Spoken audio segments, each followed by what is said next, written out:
Hello! How's everybody doing out there in Man United land? It's Paul Butler Lennox here for the cult of Cantona.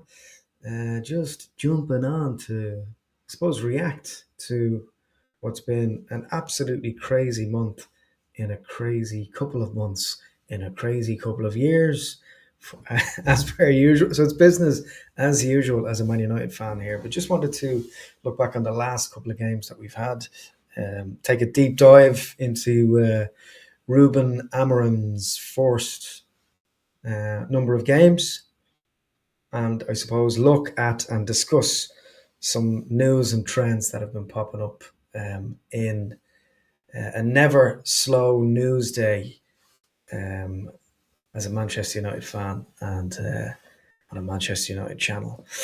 You're all very welcome.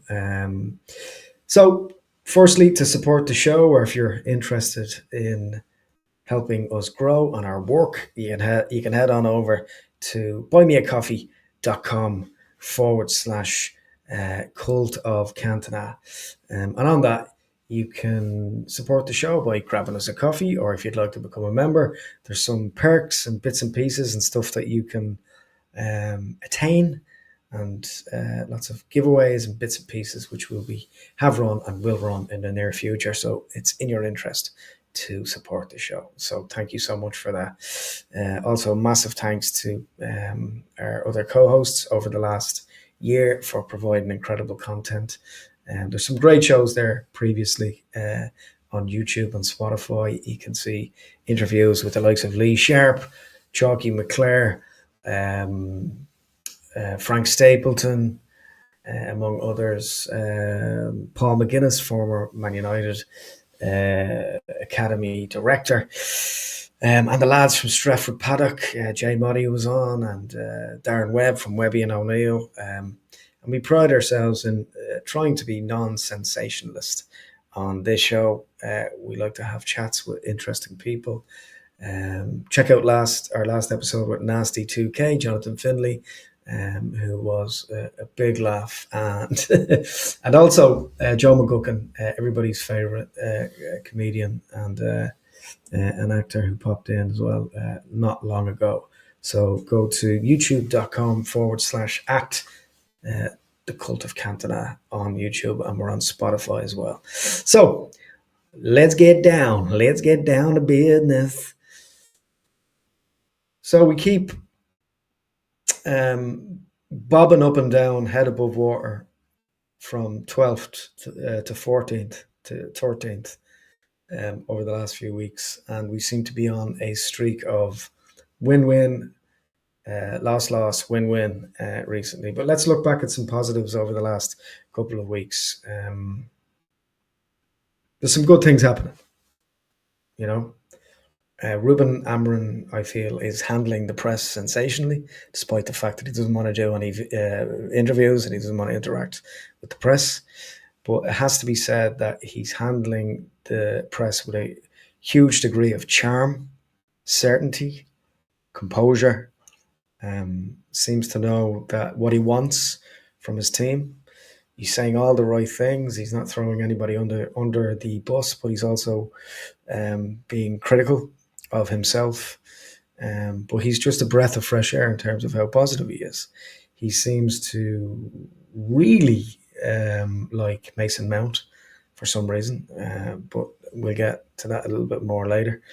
So let's look at the City result. There's times, and the same can be said for when Ruud van Nistelrooy was in charge for that short period, where Manchester United can look going forward like the best team in the league. So, where do we go from here? It's just it seems fascinating to me that Man United can beat Man City in such a sensational fashion like that at the Etihad, or the Etihad rather, and then go and get beaten.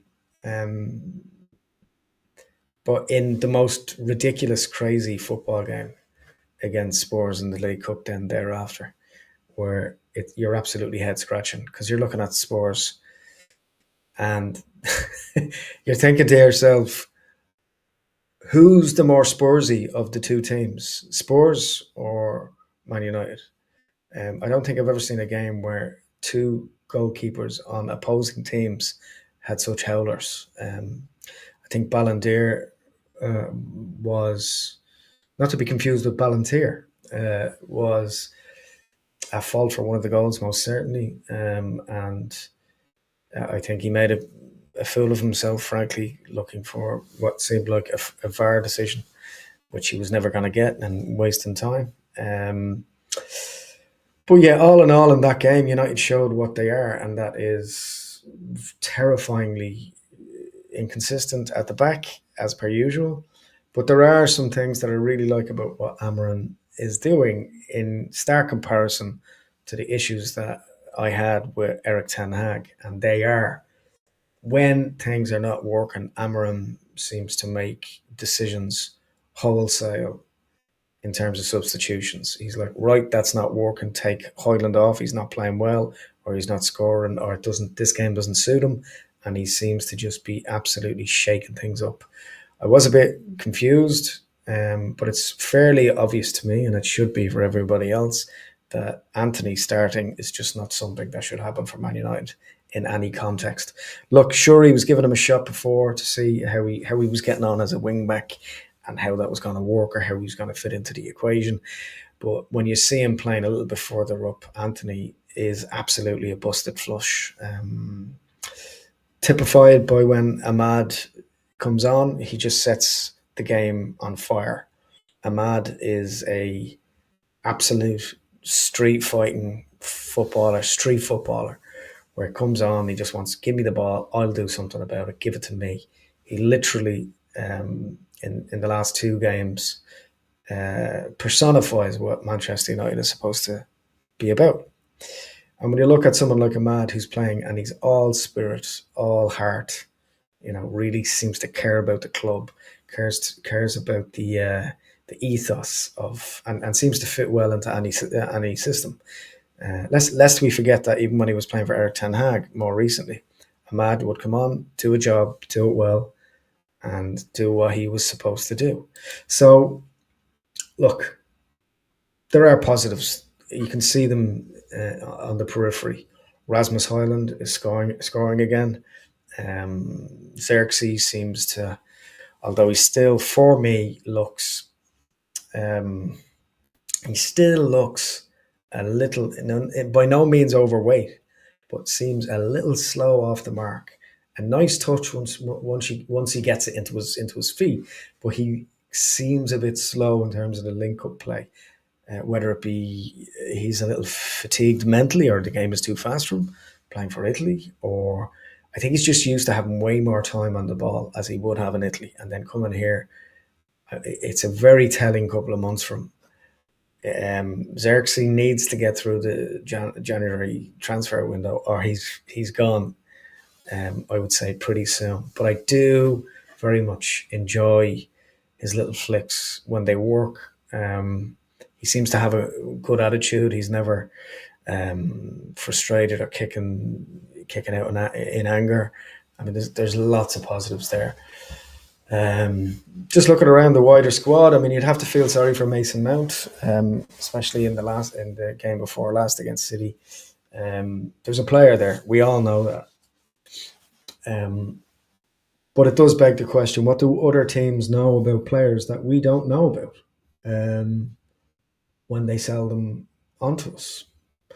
Matthias de Ligt seems to be the real deal. He quietly goes about his business. I think it's fair to say that he's becoming one of our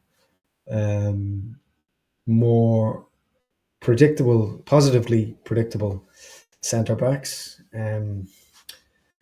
I still think Licha Martinez is a wonderful player, but is finding it a little tricky to adapt to this system. And he is sometimes, a half second too late or too early for tackles. And it'll remain to be seen if he's first choice centre back in that back three pairing. But some positives. Mazraoui is arguably the best player United have signed in the last 5 years. He does nothing wrong. 99% of the time when he's on the ball, he's on the ball. Um, does the simple things well. He's always there to help back. He comes back across the cover all the time when he's in that back three. He doubles up as a holding midfielder and comes across the cover a lot of the time. So there's a lot of positives happening. Kobe Mainu having been out for a while for a variety of different reasons. Um, it's fair to say is I think finding his feet again as a young man who got a lot of praise last season, and rightfully so, playing for the biggest club in the world. So that's going to take its toll on a player, especially being taken away to a major tournament recently last year as well. So what's the future looking like? I think it's fair to say that Rasmus Højlund is Amorim's number one up front. You can see that he's going to start with him every game, because who doesn't like a player that runs himself into the ground? So I think we're all fans of Rasmus. But it begs the question, and the big elephant in the room, which we haven't talked about yet, and that is the tale of Marcus Rashford, or Meals on Wheels, as I like to call him. And I took great pleasure in saying over the last couple of seasons on social media that Meals on Wheels always delivers. But the reality is, personally, to quote Rashford himself, I think I'm ready for a new challenge and the next steps in terms of Marcus. I'm in the camp that Marcus Rashford is a good bloke. He's a good guy with a good heart. And I think he does get a lot more stick than the average player should. And I think some of that is motivated by racism, very subtle, casual racism from fans. I couldn't help noticing and observing in the away end when the banner was hung the other day at the match that there's a wide shot of the whole stand, more or less. And one thing I noticed is that there wasn't a single black face that was in the away end that was in any way associated with that banner. So I'll just leave that there.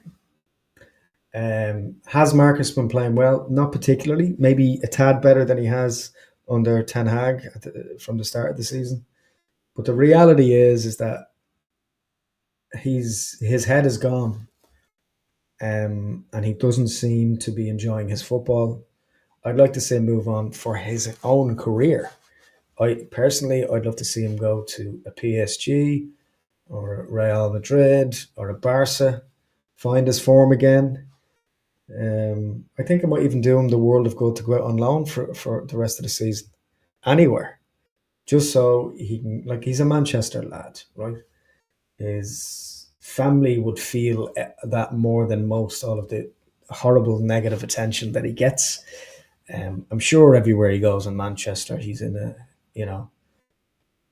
echo chamber of negativity. That can't be good for anyone's psychology. You know, I mean, he's 27 now. So when the George Best finished playing football and left United at 26, nearly 27, Marcus Rashford is 27 now. So you're looking and you're thinking to yourself, right, can he turn that around? And to be honest, I think the penultimate question about Marcus Rashford, which is a very obvious one, is Marcus Rashford in love with football still? And if the answer to that is yes, then he needs to go and play football where he's appreciated. Now we're talking about a player who was, touted as £100 million player just a couple of seasons ago. How can, like, I hate to refer to players or human beings as assets, but that's how the club does. But if you're looking at Marcus Rashford as an asset now, you would say that the only viable option for United to get some ROI on a potential investment in this player would be to send him out on loan. Um, it's very sad. It's sad because he needs to recoup his form. It's sad because you know, he looked miserable under Eric Ten Hag, and then you bring in a manager who's all business. Very similar echoes and shades of a young Mourinho when he came in at Chelsea with Amorim, and someone who seems fair and decent. Only the other day, he was saying about Mason Mount that if Mason Mount does his work and trains, and they will follow him until the end. So you look at commentary like that. You look at the way he's come out and spoken about Luke Shaw, about Mount, the way he's spoken about um, individual players, about how he will support them and how he's there. He said that he will make Mount and Anthony a better player, and although and better players, and although I think he is a wonderful manager, clearly he's not a magician. So I don't think he'll be turning Anthony into anything apart from a airline ticket. So that concerns me. But Marcus he's a lovely soul. He's clearly a decent bloke. Um, and he's also said in his interview, which was again something not sanctioned by your employers, to talk about. And maybe he needed to feel as if he was dispelling some rumors or trying to stop something before it became bigger than it was. But again, it seems as if he clearly has problems with discipline. He's also the final remnant of, the breakdancers at Old Trafford who were clearly causing problems. Pogba, Lingard, etc., etc. Um, and without trying to make it a kind of discussion about race, etc. I mean, you have Rio Ferdinand saying that, you know, on his podcast recently about how Wayne Rooney felt as if his opinions about these things were not valid, and there has been an issue with discipline and focus within the United dressing room for a sustained period of time. And Rio Ferdinand couldn't understand it himself. Um, so I think, either one of two things is happening. Number one, players don't take bad results, criticism, and pressure home as much as they used to, and that's a good thing. Or United are dealing or being encouraged to deal with the psychology and the discipline of modern day football in an old school way, which no longer washes. I don't know. You decide to comment in the comments below and let us know what you think about that. Is the United trying to cling on to an old way of conducting football management and discipline, or is it um, players having too much power within the dressing room? I don't know. It's hard to say. But there's lots going on. I mean, you look at some of the press recently about it, just weird announcements coming out at weird times. You know, uh, Jim Ratcliffe coming out taking a little bit more of a controlling stake of the club. There is a lovely video where a fan video where you see Jim Ratcliffe showing a bit of emotion outside the stadium, which is actually very encouraging. I have no doubt that Jim Ratcliffe loves the club. Clearly, he does. I mean, who would want to invest any money in what is ostensibly a terrible, um, you know, who'd buy a house with a leaky roof? Who'd buy a house that is hemorrhaging money with pyrite, or rotten foundations. Jim Ratcliffe knew what he was taking on. He took it on because he cares about the club.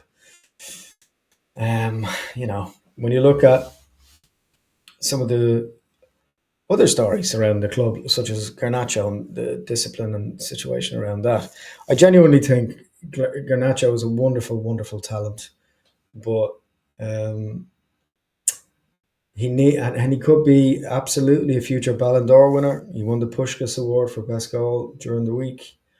Um, but the reality is, and I've said this from day one, nobody is bigger than the club.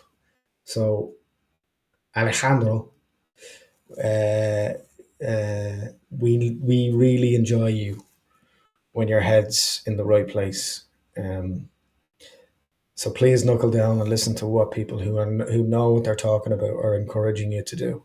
If you're not willing to track back, or if you're telling tales from the dressing room to your management or whatever, be very, very careful, because more important players to the club in the long term have got the chop or have been moved on for less. And I think that Rubin is a character, a man of character. And I think that him leaving you out, leaving Garnacho out and Rashford out twice, was a huge statement of intent. It is a club working for each other for a common goal. Using the Alex Ferguson, skyscraper beam school of work ethic type of scenario. Everybody needs to work together for each other, and if you go out on your own, you're going to fall off that beam, and there's no coming back. So Rubin Amorim gets this. He understands it. He, I think, was chosen because of that ideal. He's very, very, very good with the press. He is a cute hero, and I think that he is absolutely the right man for United. And he goes for it, in a very Louis van Gaal, I say we go for it type of goes for it type manager. You have to say that you would have to say that there are some really exciting things to look forward to in the new year.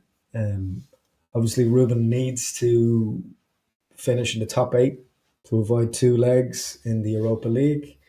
But being dumped out against Spurs was not good for anybody's morale. So where do we think things are going to go over the next couple of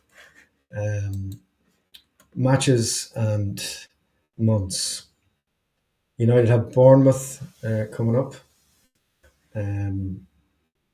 Wolves, and then Newcastle the day before New Year's, Monday the 30th, rather. And you'd have to say that they're all very winnable games.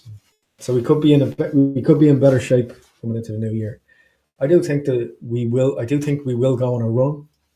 I do think there are hugely important things happening at the club. I think that in January we will see some players leave, and I think that the only missing piece that we have at the moment is someone to partner Rasmus. So I can only hope and dream that in January or at the end of the season we'll go and get Gorkes, because we need him. The club needs him, and most importantly, Rubin Amorim needs him. I do hope that we'll win the Europa League and get in the back door of the Champions League, get in the back door for the Champions League for next season. I don't think top 4 is beyond us if we go on a run, but it's so competitive now that you just never know. So, just checking in. Hope everybody's all right. You can get us on facebook.com/ the Cult of Cantona. You can find us on Instagram at the Cult of Cantona, and on TikTok you'll find us there as well.